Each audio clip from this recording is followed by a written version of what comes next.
Well, hello and welcome to ProgcastUK, the show in which we talk about prog albums, old and new. I'm Ben and I'm joined by Alid. Hi.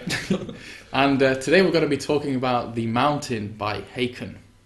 So, yes, without further ado, Alid, I think you liked Haken before I did. I think you showed them to me.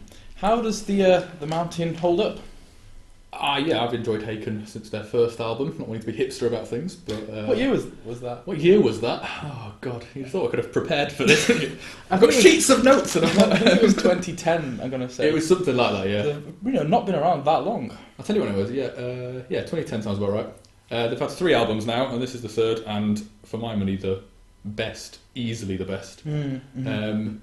And they just keep on going from strength to strength, I think. I think it's really, really nice when bands get better and better with time. That's what you'd expect. Unfortunately, a lot of the time, start off strong and then go a bit wobbly. But yeah, I'd agree with you. I mean, often is that because they start off, get big, rest on their laurels, churn out whatever the record company wants them to do. Whereas Haken, you can't really say that they've made it big yet. So they're still in that fighting for their careers phase. Then you hit the 80s and you get forced to make 80s albums like, yes, Owner, forced to make 80s albums, that's one of the best.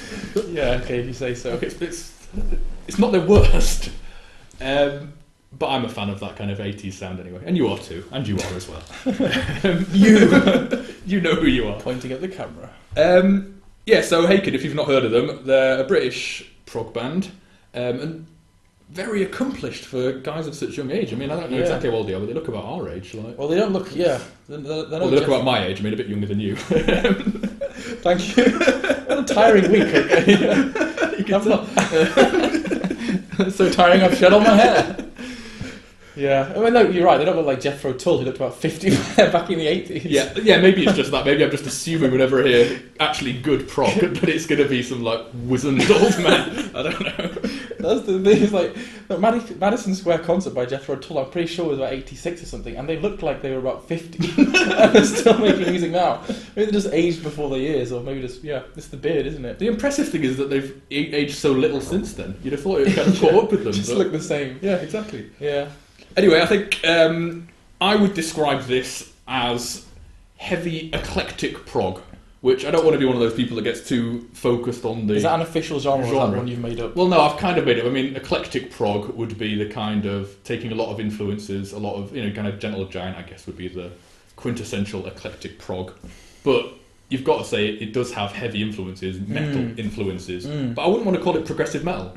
No. Whereas, because progressive metal quite often has the kind of assumption that because they're progressive metal, and obviously there's going to be distorted guitars, obviously there's going to be kind of the key metal sounds that they want to put in a progressive way. But I don't think it is that. I think they could do that if they wanted to, but that's it. That's right. Yeah, no, I think that's a good point. I think that was something that I talked about last time, because I'm pretty big on my heavy metal. I like progressive metal, and I also like prog. And I think when I was talking about Aquarius, I was saying the metal sections are just dangled in front of your face and then whisked away. There's really heavy tickling the shaft, but the shaft butt. That's not even the section. That's what you think. And you call yourself a doctor. I'm pretty sure that's not anatomy. Who am I to say? You've obviously not explored the internet thoroughly enough. Thanks for derailing me. Sorry, carry on. I'm sure you're making a very good point there. The metal sections are given to you and then taken away very quickly. And I think if you're expecting a lot of metal here, or if you're coming to it as a progressive metal side, you may be a little bit disappointed because it's not. The metal's just a part of it. Do you think that they whisk it away too quickly? Would you rather a little bit more meat on the bone? Are you still trying? That one certainly is a euphemism to do dick jokes. I prefer meat on the shaft butt. Anyway, can we just move on? Wait then. I think that was what I said about Aquarius, was that I did want it to be a bit more, but I think I'm now used to the kind of balance that you get with Haken. And certainly I thought the metal sections on this album really, really good, and there are some very heavy, down-tuned rhythmic parts. And I like that, and I think that it's used just enough. The balance is really good between the heavy sections and the other bits. I don't know what you think. I think it allows them to use the heaviness as one of many textures, rather than it kind of a tacit assumption that because they're metal, then it's going to have those standard heavy metal kind of sounds. They can just use it for a greater impact, which I think they do. They kind of kick through a very light, not light exactly, but a quieter, mellower section, and then will really jar in with a heavier sound, so which you've got to use has a lot more impact than you would get if it was heavy consistently. Absolutely, and I think that's one of the other really strong points about this album. This album is really a lesson in how to use dynamics and dynamism, because, as you say, the heavy parts come in just at the right areas. They're used sparingly, and the album really kind of rises and falls. It starts off very, very serenely with a lot of kind of, melody, slowness, atmosphere, and the dynamics change all the time, and that's just such a great approach to music. The only thing I would say is I know some people that would be put off by the heaviness because when that came in, it would be a kind of, oh no, that's not the kind of thing I like, and it might be, I don't know, too sonically diverse. Yeah. But obviously, from a prog point of view, I think that's only a big tick for me. Well, this is the argument that you have, isn't it, about progressive music? Sometimes it's going to push the boundaries, and this album is a very eclectic album, as you said. Some of the songs are really kind of chaotic and derailed and fast-moving and changing.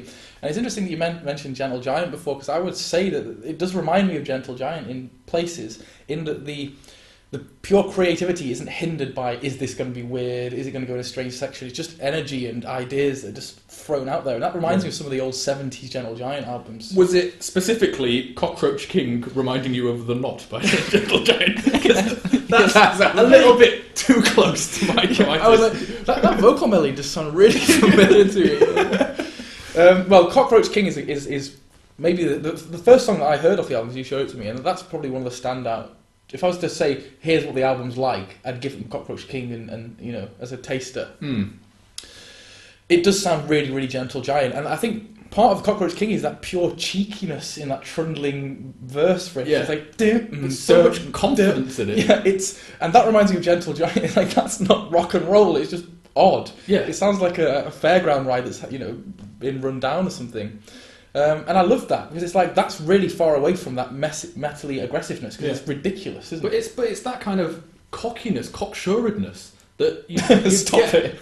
Come on, that's reasonable. Cocksuredness. Yeah, okay, I'll let you have that one. They're all written down on the page. Yeah, it's got a list of... This will be great. A list of dick jokes. No, you don't often get that with a band so young. I mean, I think possibly the Coral had a similar kind of arrogance, if you want, of people that just know what they're doing. Yeah. And it's really nice to see that, such confidence at a young age, and such ability to, I say at a young age, relatively young age, to throw that in, and it's... I like that, and we've had this conversation in the past about what is progressive music, and that is progressive, isn't it? It's doing what you want to do and not trying to change it. 'Cause sometimes you get this idea, if you say prog rock, you get an idea of what you're going to get, or you get this archetypal slow songs, long songs with complex ideas and long guitar solos.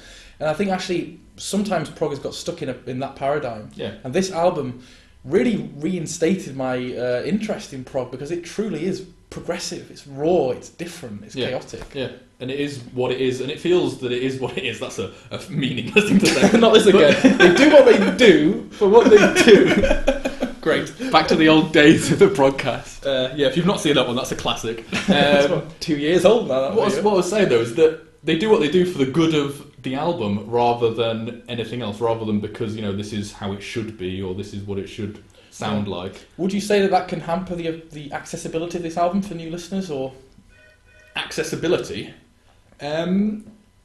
Possibly. I think if you're not experienced in listening to prog, probably it would put me off, because I'd be probably clutching for more standard song structures, standard kind of hooks to...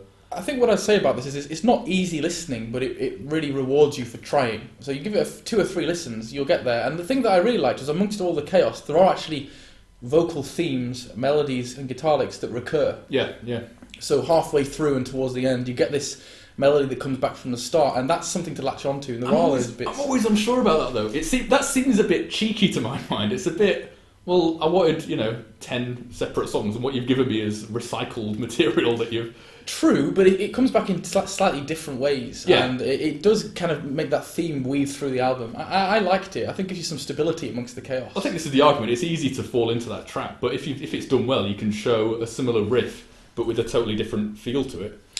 Which I think does add a lot to the listening experience. And also, if you are clutching at kind of some cornerstones of structure, then that actually gives you a little bit of a thread throughout the album to follow, which might help people. And to answer your previous question, I think naturally what you want to do when you hear music that's this changeable and interesting and dynamic is to think like, what are the influences there? And I know we mentioned the Gentle Giant thing. I actually can hear quite a lot of jazz influences in the guitar playing. Yeah. I know you've seen my notes beforehand. Yeah. What I've written is, it's not that kind of a jacket and whiskey. Stop reading my notes. It's not the kind of smoking jacket and whiskey and cool jazz. It's that kind of flamboyant, sassy jazz. Can't get away with saying that. The guitar solos are very jazz fusion. They're cheeky. Do you know what I mean? It's not like it's cheeky jazz. Yeah. But you can hear loads of that in there, and that's really refreshing. And again, I think Gentle Giant and people like that. What's that other cool crazy prog band? That could be anyone. Trying to narrow it down a little bit. The guy that plays the stick, King Crimson.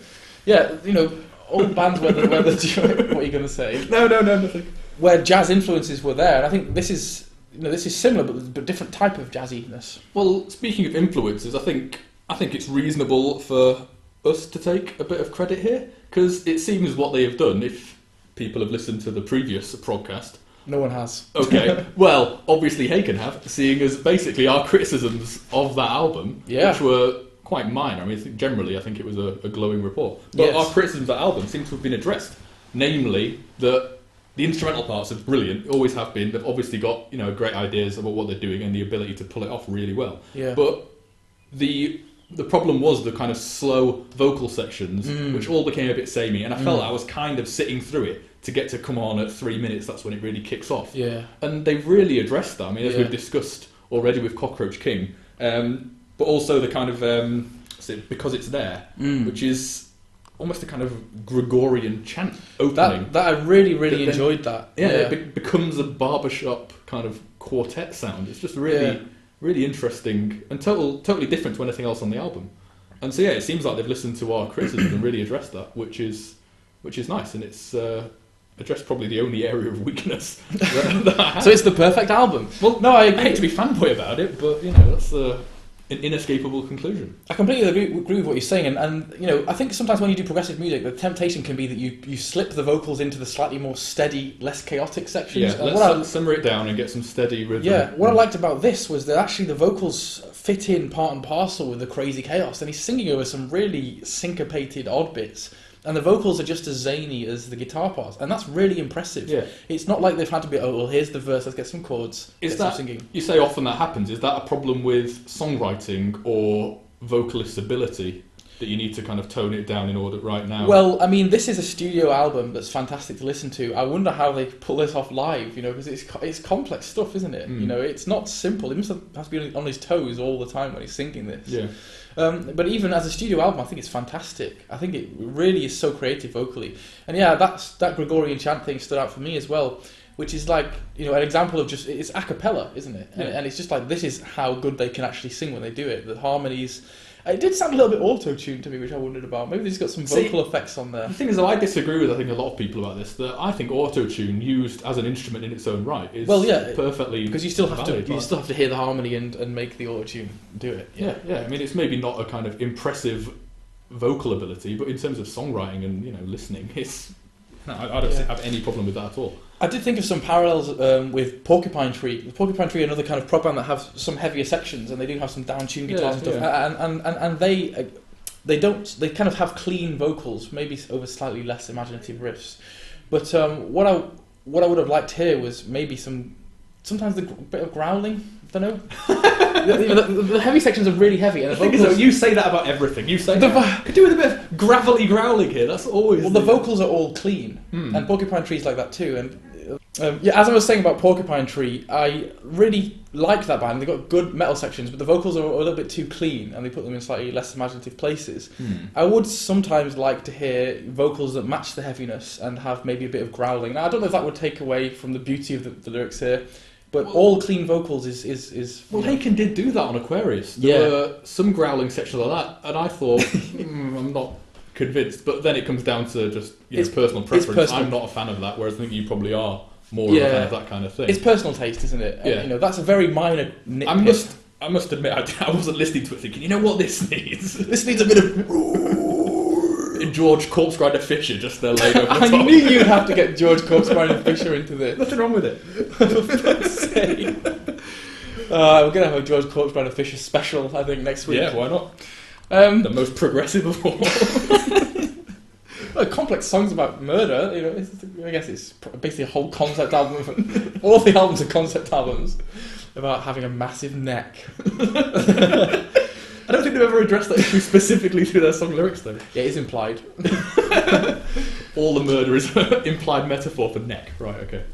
One thing I'd like to raise, you know we do love a good chat about balance of albums, don't we? Mm-hmm. The balance here, the last two songs, there's no heaviness and they're kind of slightly more atmospheric, epic songs. I was a little bit disappointed that the album had those two tracks at the end. Yeah. Because you've got a lot of vibrance and chaos and energy, and then it just kind of has these two tracks. One of them, I think the penultimate one, is quite long, isn't it? And I was like, slightly imbalanced here. Should those songs have gone a little bit earlier, then ended on a high a little bit more? You know, this is a small nitpick. But it was like, it ends kind of like epically, but not metally or not quirky. Yeah, I agree with you. I think it does peter out slightly. I'm not sure whether that's just because they do actually peter out, but it's just because of the pacing of the album, because of what's gone before. And as you say, it's a slightly different, it's a slightly more introspective and less outright quirky attack. Maybe that just makes it fall a little bit flat. So if they were like mixed in a different order, perhaps it would sound differently. Because when I listen to those songs like Start at, I can never remember what it's called, like the Premier Order? Yeah, that's not easy. That's a bit of a mouthful, isn't it? Yeah. Sorry. So it's when you start at that, listen to them, and it's great. Yeah. But after, in the context of listening to the first half of the album, that's surely just a pacing problem rather than a songwriting problem. No, yeah, exactly. I think they swap a couple of tracks around, put those songs in the middle somewhere. Yeah. I think one of the other criticisms that we had of Aquarius, or that I had, was it was a bit rich and a bit Disney. You know, and there's a lot of that's a problem. There's a lot of theatre and opera and things in there. And I said, you know, sometimes that's an album that I like to listen to, but often don't feel like listening to because it's a bit too much. Yeah. For me, I think there is still a lot of eccentricity here and a lot of operatic and kind of theatrical sounding elements, but I think it's slightly better balanced. I probably feel like revisiting this album a little bit more than I would Aquarius. Oh, that's interesting, because I've actually put on my notes down here that it's a great album, but one that I don't ever feel like listening to. Well, I think that because the music is so complex and intense, it's a real heavy listen, isn't it? You don't often feel like sitting down to this type of music. Yeah. And I'm saying it's slightly better than Aquarius. But I think that could be a criticism of... Well, it's not a criticism, it's what it is. It's a treacle pudding on a summer's day, isn't it? Yeah, You don't necessarily want to tuck in because you know it's going to be a proper kind of bellyful. It's a half pint of blended marzipan. That sounds delicious, actually. Yeah, that is clearly not a criticism at all. That's a brilliant review. Cannibal stop, there you go. Put that on the website, Haken. You can just edit it down to just that. Just a little soundbite of that. 12 seconds. Yeah. No, but it reminded me of 12 Years a Slave, in that you think this is a great, important film. Okay. Really, really worthy, really worth watching, but a little bit heavy. Like, I'm not going to just slap that on a Saturday night and sit back and enjoy it. Yeah. So, well, it's when Genesis used to say that they didn't want people jumping around at their gigs, they wanted them sat down listening. Yeah, bloody good job as well. This kind of ties in the sense that the music is a little complex, and I do feel like I have to pay attention to it. I wouldn't have it on in the background, there's crazy riffs and stuff. There have been times when I've tried to put it on in the background, and it becomes the foreground. Yeah, it's just so vibrant. You just stop what you're doing. Yeah, exactly. You find yourself just like sitting there, just wherever you were browsing the internet or whatever, and just stopping doing that and just listening. So I mean, that's a good sign, but maybe not always something that you want to have every time you're trying to listen to music. Yeah. So any other points about the album? I think I've probably made most of mine. Yeah, I think that's a reasonable summation. Brilliant. So I would highly recommend it. I really enjoyed it. As I said, it's not an album for all time. It's not easy listening, but it's really rewarding if you get stuck in. But definitely one of my album picks, not only of recent years, but I think ever. I don't think that's one of your album picks ever. Yeah, I don't think that's going too far. Excellent. Yeah. Okay, thanks for watching, guys. Cheers. See you.